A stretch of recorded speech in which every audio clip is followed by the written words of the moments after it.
Huh? Huh? Hah?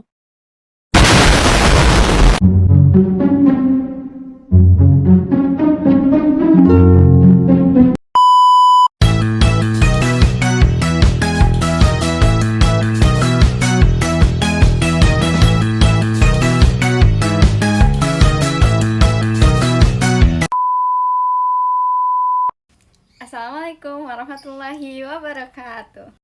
Halo teman-teman, pada kesempatan kali ini aku akan membahas topik penting dalam ekonomi makro, yaitu dampak perdagangan internasional terhadap pertumbuhan ekonomi Indonesia.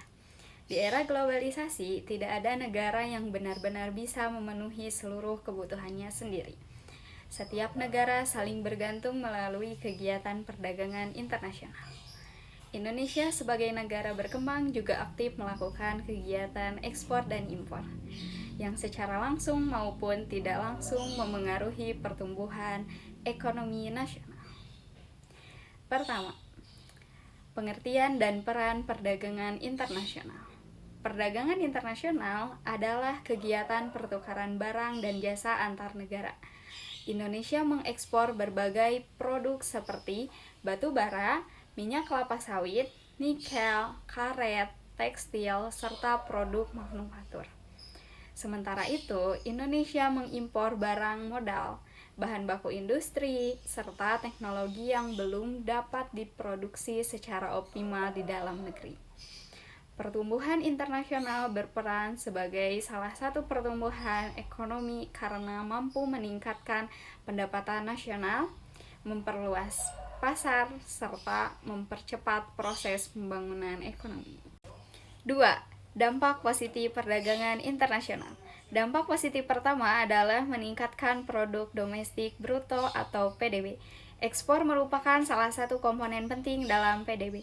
Ketika nilai ekspor meningkat, maka pendapatan nasional juga meningkat, sehingga pertumbuhan ekonomi Indonesia menjadi lebih tinggi. Dampak positif kedua adalah meningkatkan devisa negara. Devisa dari hasil ekspor sangat penting untuk membiayai impor, membayar utang luar negeri, serta menjaga kestabilan nilai tukar rupiah. Semakin besar devisa yang dimiliki, semakin kuat posisi ekonomi Indonesia di tingkat global. Dampak positif ketiga adalah mendorong masuknya investasi asing atau foreign direct investment. Perdagangan internasional menciptakan kepercayaan internasional terhadap perekonomian Indonesia. Investasi asing ini berkontribusi pada pembangunan industri, penciptaan lapangan kerja, dan transfer teknologi kepada tenaga kerja lokal. Selanjutnya, perdagangan internasional juga meningkatkan efisiensi dan daya saing industri dalam negeri. Persaingan global mendorong perusahaan di Indonesia untuk meningkatkan kualitas produk, berinovasi, dan menekan biaya produksi agar mampu bersaing di pasar internasional. Selain itu, perdagangan internasional juga mendorong spesialisasi produksi berdasarkan keunggulan komparatif. Dengan fokus pada sektor yang paling efisien, Indonesia dapat memanfaatkan sumber daya secara optimal. Yang ketiga, dampak negatif perdagangan internasional. Di balik berbagai manfaat tersebut, perdagangan internasional juga membawa dampak negatif. Salah satunya adalah ketergantungan terhadap pasar global. Indonesia masih sangat bergantung pada ekspor komoditas primer. Ketika harga komoditas dunia mengalami penurunan, pertumbuhan ekonomi nasional juga ikut melambat.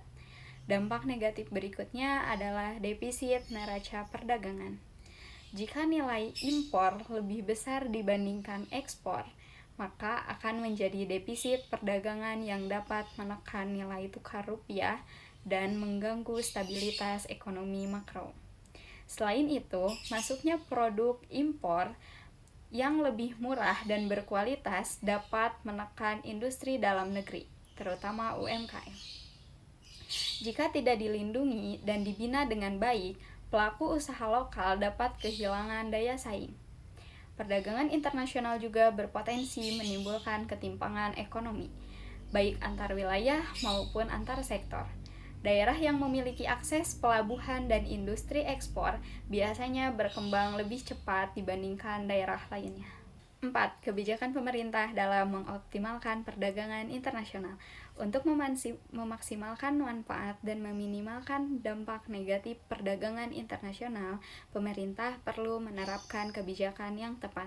Salah satu kebijakan penting adalah hilirisasi industri, yaitu mengelola bahan mentah menjadi barang jadi atau setengah jadi, agar memiliki nilai tambah yang lebih tinggi.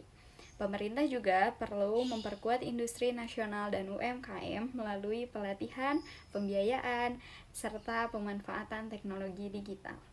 Selain itu, diverifikasi produk dan pasar ekspor perlu dilakukan agar Indonesia tidak bergantung pada suatu jenis komoditas atau satu negara tujuan ekspor saja. Peningkatan kualitas sumber daya manusia juga menjadi faktor kunci agar tenaga kerja Indonesia mampu bersaing di pasar global. Tantangan global yang dihadapi Indonesia dalam beberapa tahun terakhir, perdagangan internasional dihadapkan pada berbagai tantangan global, seperti ketidakpastian ekonomi dunia, perang dagang antar negara besar, krisis geopolitik, dan gangguan rantai pasok global.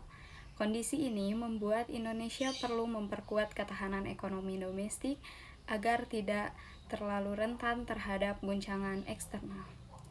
6. Peran generasi muda dalam perdagangan global. Generasi muda memiliki peran penting dalam menghadapi era perdagangan global. Melalui penguasaan teknologi, kewirausahaan, dan ekonomi digital, generasi muda dapat membantu Indonesia menembus pasar internasional, terutama melalui ekspor produk kreatif dan UMKM berbasis digital. Selanjutnya ada digitalisasi dalam perdagangan internasional.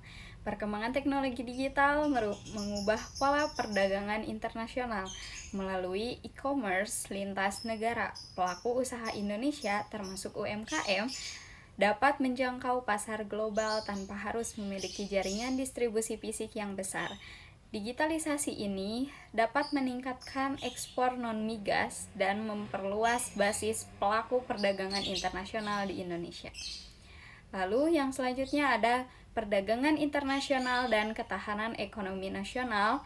Perdagangan internasional yang sehat dapat memperkuat ketahanan ekonomi nasional jika ditopang oleh struktur ekonomi yang seimbang. Diverifikasi produk ekspor, penguatan pasar domestik, serta stabilitas sektor keuangan menjadi kunci agar Indonesia tidak mudah terdampak oleh guncangan eksternal. Ketahanan ekonomi inilah yang menentukan apakah perdagangan internasional dapat menjadi peluang atau justru ancaman bagi pertumbuhan ekonomi jangka panjang. Kesimpulan, perdagangan internasional memiliki peran yang sangat penting dalam mendorong pertumbuhan ekonomi Indonesia. Melalui ekspor, Indonesia memperoleh devisa, meningkatkan PDB, membuka lapangan kerja, serta menarik investasi asing. Namun, perdagangan internasional juga membawa tantangan berupa ketergantungan global, defisit perdagangan, dan tekanan terhadap industri dalam negeri. Oleh karena itu, dalam kebijakan yang tepat, berkelanjutan dan berpihak pada industri nasional, perdagangan internasional dapat menjadi motor penggerak pertumbuhan ekonomi Indonesia yang inklusif dan berdaya saing di tingkat global. Sekian yang bisa saya sampaikan. Wassalamualaikum warahmatullahi wabarakatuh.